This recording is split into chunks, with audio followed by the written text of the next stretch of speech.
आज का हमारा टॉपिक है भिन्न और फ्रैक्शन।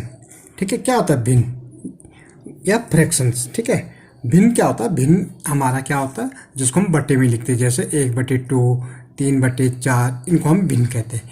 ठीक है, तो भिन्न होता क्या है? ये जो ऊपर वाला इसको हम अंश बोलते हैं और नीचे वाले को हर बोलते हैं।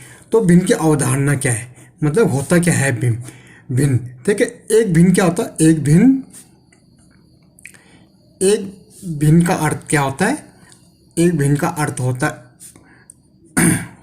एक भिन्न का अर्थ क्या होता है? एक समूह। अर्थ होता है एक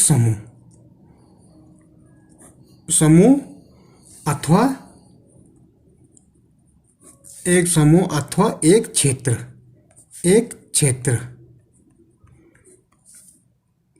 ठीक है, एक समूह, एक क्षेत्र का एक भाग, एक क्षेत्र का एक भाग से है। ठीक है, हम क्या करें? एक भिन्न का अर्थ है एक समूह अथवा एक क्षेत्र के एक भाग से। एक क्षेत्र का हमारा भाग भाई, तो मेरे पास एक स्क्वायर है, वर्ग है मीन्स। ठीक है, अगर मैं इसको 4 भागों में डिवाइड करूं तो एक क्षेत्र, ये एक पूरा समूह है, तो उसके एक क्षेत्र से अगर हमने 6 कर दिया तो हम इसको क्या लिख सकते हैं? 1/4। तो ये क्या हो गया? भिन्न हो गया। ये अंश होता है ऊपर वाला, और नीचे वाला क्या होता है? हर होता है। तो ये एक क्या बोला हमने? कहा एक भिन्न का अर्थ है एक समूह, एक पूरा समूह एक क्षेत्र के एक भाग से। ठीक है, एक क्षेत्र के एक भाग से। जैसे हमने एक वर्ग बनाया और इसको क्या किया? एक भाग को अलग किया, तो हमारा क्या? 1 मतलब पूरा कितना था? 4 भाग है, और 1 2 3 4, और कितने भाग को अलग किया? एक भाग को अलग किया, तो इसको, तो ये हमको बोलते 1/4। ठीक है, ऊपर वाले को अंश बोलते और नीचे वाले को हर बोलते। ठीक है, तो हम ये कह सकते हैं, ये हमने इसको भिन्न में लिखा। ठीक है, अब भिन्न, अब हमारे पास साधारण भिन्न होते हैं। ठीक है, साधारण भिन्न जिसको हम साधारण भिन्न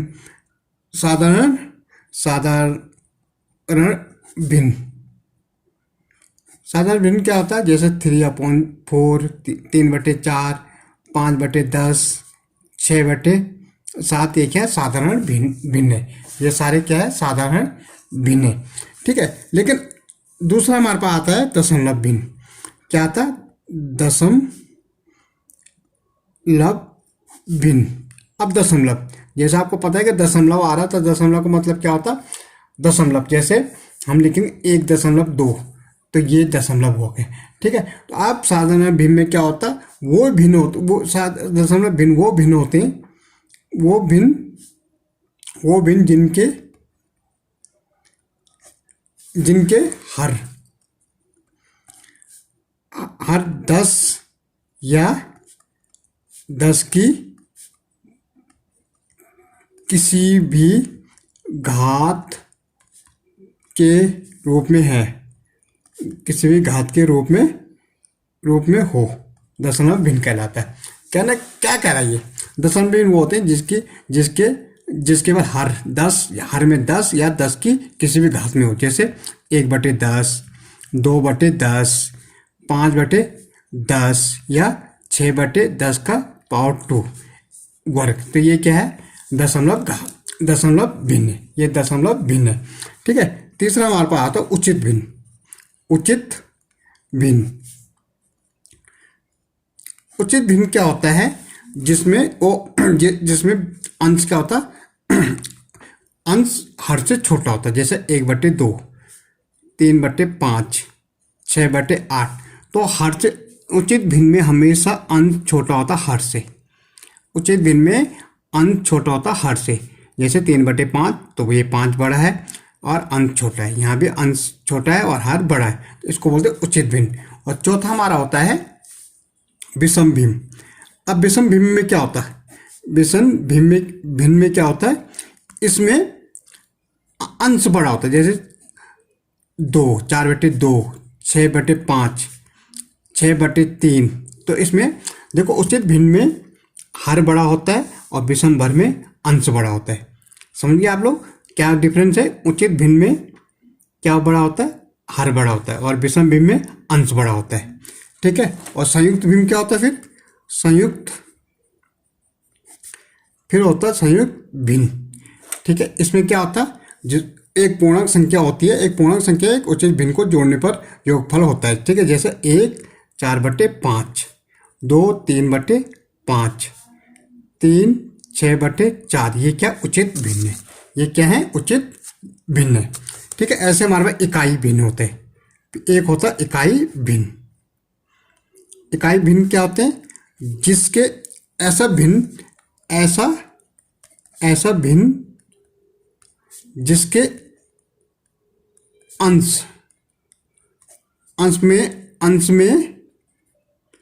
का मान क्या हो, मान सदैव एक होता है। अंशों पर 1/2, 1/3, 1/4, 1/5।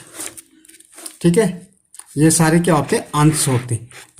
ये क्या है, इकाई भिन्न क्या होता है, ऐसा भिन्न जिसका अंश का मान सदैव एक होता है। मतलब जैसे 1/2, 1/3, 1/4, 1/5 में अंश हमेशा क्या होगा, एक होगा। अंश हमेशा क्या होगा, एक होगा। इनको कहते हैं इकाई भिन्न। ठीक है, हमने बात की दशमलव भिन्न, दशम भिन्न के जिनका 10 हो, हर क्या हो 10 हो या 10 की घात में हो। ठीक है, उचित भिन्न जिसका हर, उचित भिन्न क्या होता है, जिसका हर अंश से बड़ा हो, विषम भिन्न जिसका अंश हर से बड़ा होता है। संयुक्त भिन्न 1/4 जिसको इसमें लिखा गया है। और इकाई भिन्न जिसका अंश का हमेशा एक में हो। ठीक है, तो ये हो गए हमारा भिन्न। अब हम अगर जोड़ने की, अगर हमारे पास कोई क्वेश्चन है, ठीक है, आया कोई हमारे पास क्वेश्चन दे रखा, बाय द वे हमारे पास 3/5 प्लस 1 2/7 प्लस 1/4 है। तो इसको अगर सॉल्व करना तो कैसे हम सॉल्व करेंगे, सबसे पहले हम इसका गुणा करते हैं। क्या करते हैं, गुणा। तो 5 × 5 और इनको प्लस करते, 5 3/8/5। यहाँ 7 × 7 और इसको जोड़ते 7 9/7 और 4 × 4 1 5 5/4। ये हमने इसको भिन्न में बदल दिया, संयुक्त भिन्न को किस में बदल दिया, भिन्न में बदल दिया। अब इनका लासापा लेंगे हम। क्या लेंगे, 5 7 और 4 का लासापा लेंगे, क्योंकि ये तभी प्लस होंगे जब हमारा हर क्या होगा, समान होगा। तो अगर हम लासापा लेंगे 5 7 4 का, 5 7 4 का, तो 2 5 ऐसे रहेगा 7 2, फिर 2 से 5 ऐसे रहेगा 7 1। अब 5 से 5 × 5 और 7 ऐसे रहेगा 7 × 7। अब देखो लासापा क्या आया, 2 गुणा गया 5 × 7। ठीक है, 2 गुणा गया 2 2 दूनी 4 4 5 20 20 7 14, कितना है लासापा 140। अब हमारा क्या था क्वेश्चन, 5/8/5 प्लस 9/7 और 5/4। इनका हमारा लासापा कितना है, 140 आया रखा। ठीक है, लासापा कितना रखा है, 140।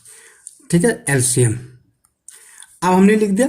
अब इसका इससे भाग देते हैं। क्या करते हैं हम, इसका जो हर है इसका भाग देंगे। अगर 5 का हम भाग देंगे 140 में, तो 5 दूनी 10 4 उतर रहा है ये, और 0 5 8 40, तो कितना आ रहा 28 और गुणा गया 8। ये वाला गुणा हो जाता। तो ये है धन का साइन, तो धन 8 का इससे देंगे 8 दूनी 7 का, 7 के इससे अगर भाग देंगे 7 दूनी 14, और ये 0 20 गुणा गया 9। अब ये धन का साइन, तो धन। 4 का अगर इससे भाग देंगे तो 4 का भाग दे के देखो आप, 4 3 12, ठीक है 2 बच रहा, और 4 5 20, कितना रहा 35 गुणा गया 5। ये अंश गुणा हो जाता है इतना। ठीक है, अब इन दोनों को गुणा कर दो, 8 8 64, 8 दूनी 16 16, 8 8 64। ठीक है, 8 दूनी 16 और 6 कितना होगा 22 224। ठीक है, 9 दूनी 18 180, और 5 5 35, 5 3 15 और 3 18 अपॉन 1/40। अब इनको जोड़ दो, 5 ये 0 है, 5 9 8 8 16 और 2 8 8 16 और 2 कितना होता 16 17 18, 1 2 2 4 1 5/140।